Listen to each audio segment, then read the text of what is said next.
तू सैड क्यों है? ओ भाई साहब, तू रो रही है? नहीं, रोए हमारे दुश्मन। तू मुझसे ट्यूशन ले ले, मैं तुझे तगड़े से झूठ बोलना सिखा दूंगा। बताना ही था कि क्यों रो रही है, तो बोलना चाहिए था आंख में धूल मिट्टी घुस गई। ज्ञान के मोती बरसाने आए। फालतू टाइम नहीं है मेरे पास। मैं ये बोलने आया था, तू फिक्र मत हो जा। मैं पापा से बात करूंगा कल। मैं अपना क्यूट सा पपी वाला फेस बना के उन्हें पटा लूंगा तुझे मुंबई जाने देने के लिए।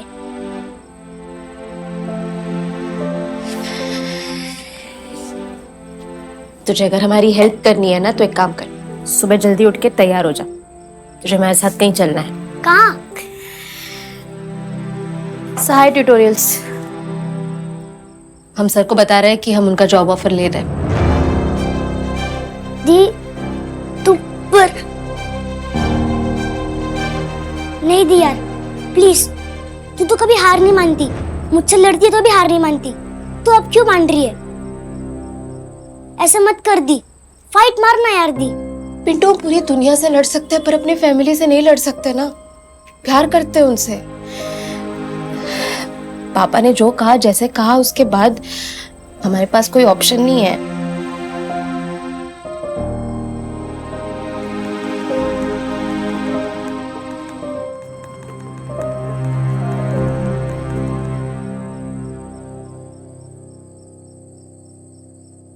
ये क्या है? एसीएस वालों को मना कर रही हो? ईमेल तो कब से लिख लिया मम्मी, पर सेंड बटन नहीं दबा पा रहे। क्या करें यार मम्मी? अभी तो ऐसा लग रहा है कि काश हम ये टॉप अप करते ही नहीं, ना इंटरव्यू देने जाते, ना ये जॉब मिलती, नहीं सारा ड्रामा होता। पहली बार अपनी एम्बिशंस पर इतना गुस्सा आ रहा है हमें। ये करना है, वो करना है, सर पूसा नहीं भरा होता ना हमने।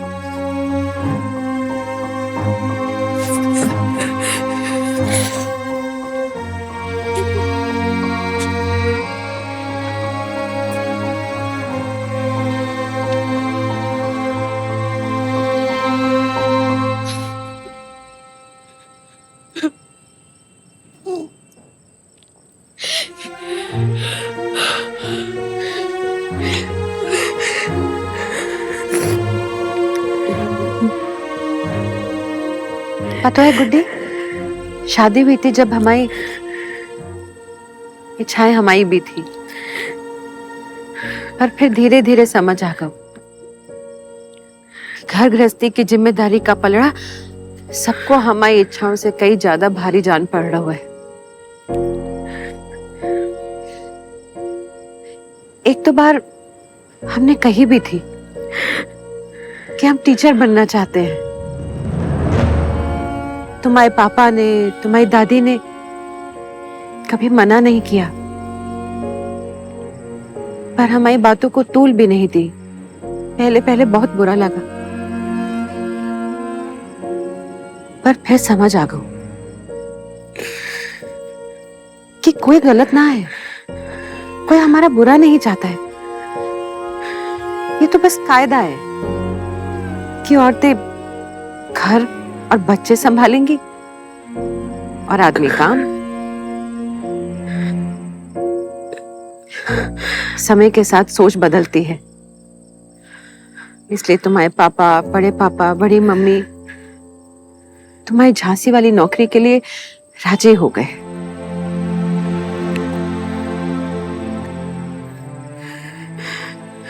पर गुड्डी, इससे ज्यादा ना समय बदला है और ना सोच। पर हमारी एम्बिशन सिर्फ हमारे अपने लिए नहीं थी ना मम्मी, पूरी फैमिली के लिए थी। घर का हुलिया बदलना था हमें। जो लोन फैमिली ने लिया है वो पूरा चुकता करना था हमें। गुड्डी, परिवार के लाने सोचना पुण्य है, पर अगर तुम खुद के लिए भी अपनी जिंदगी में कोई मकाम हासिल करना चाहती हो तो वो पाप ना है। नहीं समझा पाए पापा को अपनी बात। दर्द हो रहा है पर सह जाएंगे, जैसे आप सह गई थी।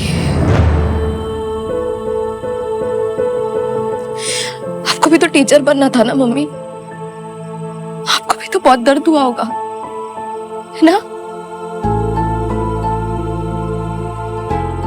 कुछ टाइम बाद दर्द कम हो जाता है ना मम्मी? बताइए ना मम्मी, कम हो जाता है ना दर्द?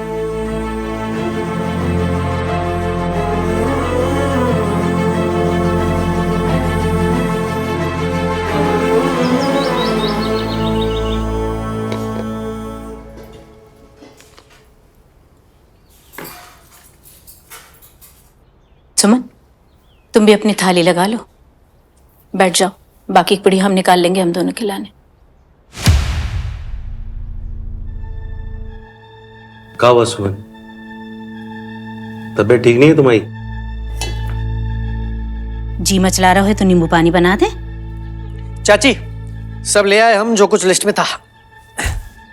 क्या है जी? बेसन, घी, चीनी, मेवा, काय की तैयारी चल रही सुमन? दीदी, आप गुड्डी के लाने गाजर का हलवा बनाने को कह रही थी ना, तो मुंबई जाते जाते हलवा खराब ना हो जाए, तो आप उसके लिए बेसन के लड्डू बना दीजिएगा।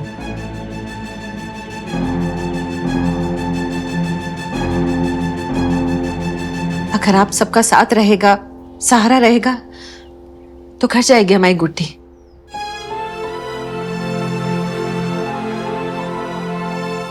अगर आप सबकी हाँ मिल गई तो गुड्डी समझेगी उसे आप सबका आशीर्वाद मिल गया। सुमन, गुड्डी का तो हम समझ सकते हैं, पर तुम्हारी अकल को कौन सी दिमाग लग गई है? काय नरक मचा रही हो? हम काहे अपनी बेटी का बुरा करेंगे? अगर थोड़ा सा नजरिया बदल के देखेंगे तो आपको भी ग्लास आधा खाली नहीं, आधा भरा हुआ ही दिखाई देने लगेगा। सुमन, सबसे ज्यादा दुख पता है किस बात को हो रहा है? ऐसा लग रहा है जैसे हम अपनी बिटिया के सबसे बड़े दुश्मन हैं। उसकी हंसी, उसकी खुशी हमें हजम नहीं हो रही है। उसके मन की ना इतनी सी भी परवाह नहीं है हमें। नहीं भैया, ऐसी बात नहीं है। ये वहम आप अपने मन में मत रखिए। काय गुड़िया, बेटा तुम्हें ऐसा लगता है कि हम सब तुम्हें प्यार नहीं करते? नहीं दीदी, जे ख्याल अगर आपके मन में आ रहा है तो इसमें गलती हमारी है। काहे कि हम हमेशा से ही जानते थे कि गुड्डी बड़े शहर जाकर नौकरी करना चाहती है। हमें आपसे ये बात छिपानी नहीं चाहिए थी। गुड्डी ने तो कही भी थी कि हम आप सबको बता दें, पर हम ही कहते रहे कि जब मरेगी सासू तब बहाएंगे आंसू। हम तो पहले से ही कह रहे थे ये दोनों बहुएं नहीं चाहती कि हम जिंदा रहें। अम्मा, तुम्हारी बात नहीं चल रही है, तुम जरा शांत रहो। हम माफी मांग रहे हैं सबसे, पर अब जो हो गया सो हो गया। आगे की बात करते हैं। आगे गुड्डी का भविष्य है, उसकी पूरी जिंदगी है। अरे तो गुड्डी की जिंदगी का अच्छा सोचकर उसी के लाने ये फैसला लिया है ना सुमन। अब क्या स्टाम्प पेपर पे लिख के दें? आप और भैया की तो मुंह जबानी हर बात को हमेशा पत्थर की लकीर माना है हमने। पर का हम कभी कोई फैसला नहीं ले सकते? का दीदी कोई फैसला नहीं ले सकती कभी? घर के हर बड़े फैसलों में कभी हमारी राय ली नहीं गई। सुमन, ये सब क्या बोल रही हो तुम? वही जो आज तक किसी ने खुल के कहा नहीं।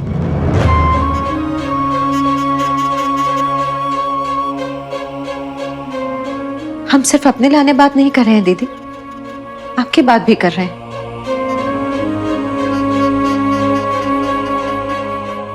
ये सब का लेके बैठ गई तुम सुमन? तुम तो ये सब ऐसे बोल रही हो जैसे जबरदस्ती तुम्हारा गला घोटकर तुम्हें इस घर में रखा गया हो, जैसे हमारे साथ रहकर तुम्हें कुछ ना मिला हो, कोई खुशी ना मिली हो। जान से झोंक दिया खुद को हमने इस घर में, तुम सब लोगों में। भैया ने और हमने हमारी कमर तोड़वाई है आप लोगों की रीढ़ सीधी रखने के लाने। हम ये नहीं कह रहे कि आप दोनों ने हमारा और दीदी का ख्याल नहीं रखा, हमारे लिए कुछ किया नहीं। बात तो वो है ही नहीं। तो फिर बात क्या है सुमन? बोलो ना सुमन, तुम्हारी कौन सी जरूरत पूरी नहीं की हमने आज तक? कोई ऐसी चीज हो जो तुमने मांगी और हमने लाके ना दी हो? बात सामान की नहीं, सम्मान की है। बात मन की आजादी की है, बात हमारी मर्जी की है, हमारी इच्छाओं की है। आपने हमारे लाने वो सब कुछ किया जो आपकी समझ से हमारे लाने सही था, पर हमसे कभी नहीं पूछा कि हम क्या चाहते हैं, हमारा क्या मन है, हमारी क्या इच्छाएं हैं, हम क्या करना चाहते हैं।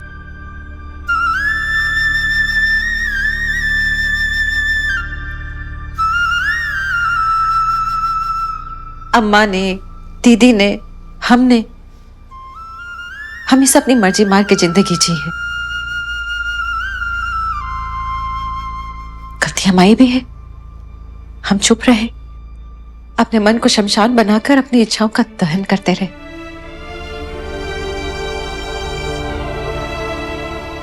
क्या चाहा था तुमने सुमन? गोमती, हमने तुम्हारी कौन सी मर्जी मार दी?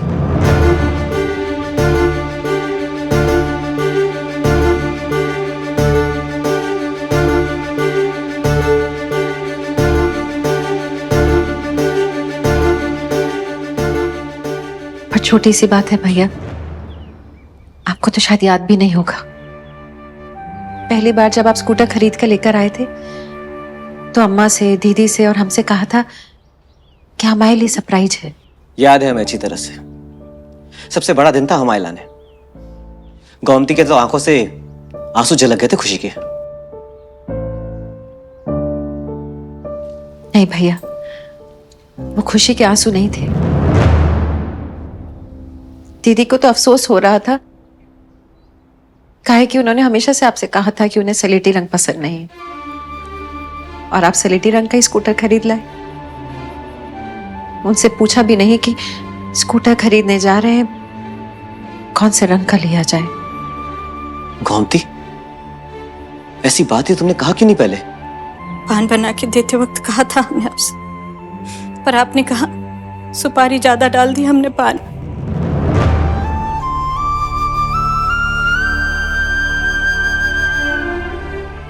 सुमन, ये सब बातें अलग हैं, इनका गुड्डी से क्या लेना देना? और स्कूटर के रंग से कहीं ज्यादा बड़ा फैसला है जे। तभी तो हम कह रहे हैं कि एक बार दिल खोल के हमारी बात सुनेंगे तो शायद शब्दों के पीछे की बात आप तक पहुंचे। सुन लीजिए ना पापा। शादी से पहले ये हमारे जीवन की रूपरेखा तैयार करके दे दी जाती थी कि यही है और यही हमारे लिए सबसे बढ़िया है।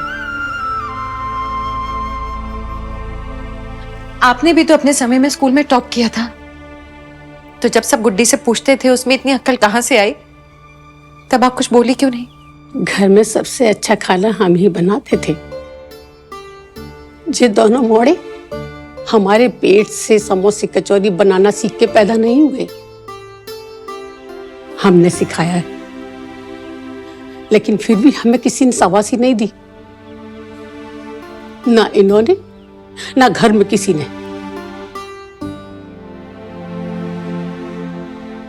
और अगर हम कहते कि गुड्डी में अकल हमसे आई है तो कौन पूछता? ऐसी बात नहीं है अम्मा। हाँ अम्मा, हमने कभी जुबानी नहीं बोला होगा शायद, लेकिन हमें पता है सब कुछ आप ही ने सिखाया है। हम तो और पढ़ना चाहते थे, लेकिन हमारे बाबूजी ने 7वीं क्लास के बाद वही बात कही जो इसने गुड्डी से कही। सिर्फ हमारा चाहना वाजिब वजह नहीं है जो वो हमारे मन की कर सके।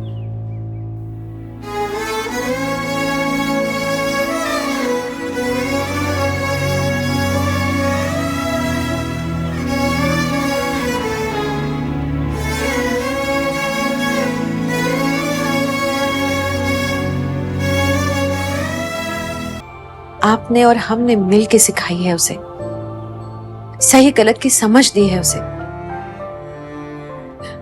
किताबों का ज्ञान तो उसने खुद पा लिया, लेकिन जिंदगी का ज्ञान तो हम दोनों ने ही दिया है ना।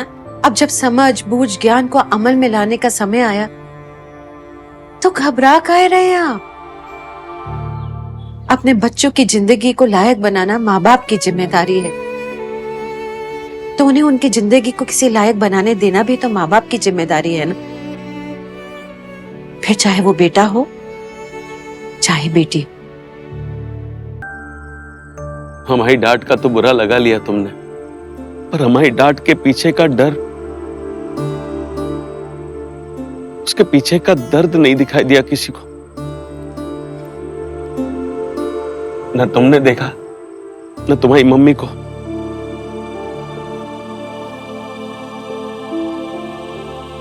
वहां मुंबई में हम तो नहीं होंगे ना गुड्डी, तुम्हारे साथ, तुम्हारा ध्यान रखने के लिए।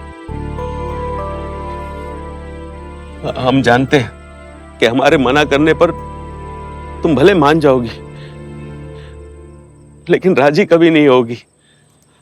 और तुम्हारी आंखों में रोज रोज की नाराजगी हम बर्दाश्त नहीं कर पाएंगे। तुम्हारी नजरों में बुरा बनने का दर्द तो हम सह सकते हैं, लेकिन हम तुम्हें दर्द नहीं दे सकते गुड्डी। बस इतना जरूर कहेंगे कि तुम्हें जानो है ना,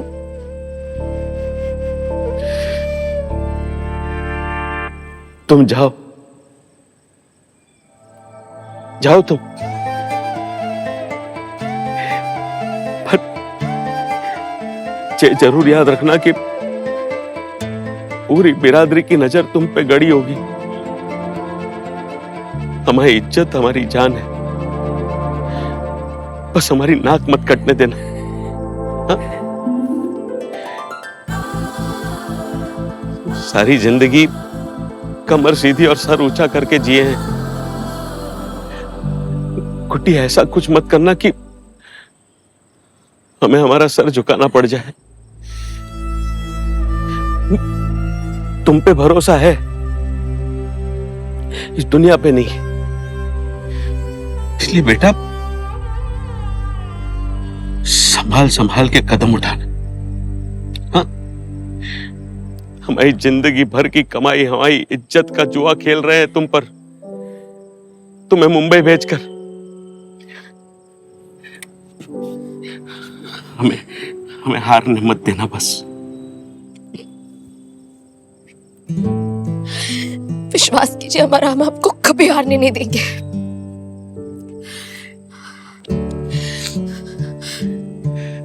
आपकी नाक 2 इंच और लंबी कर देंगे और आपका सर गर्व से ऊंचा कर देंगे। और जो कोई भी आपको देखेगा बोलेगा राधे श्याम जी के नाक और समोसे का तो कोई जवाब ही नहीं ना। सब कहेंगे कि राधे श्याम जी की सुपुत्री टॉपर इंजीनियर राधिका यादव का कोई जवाब नहीं।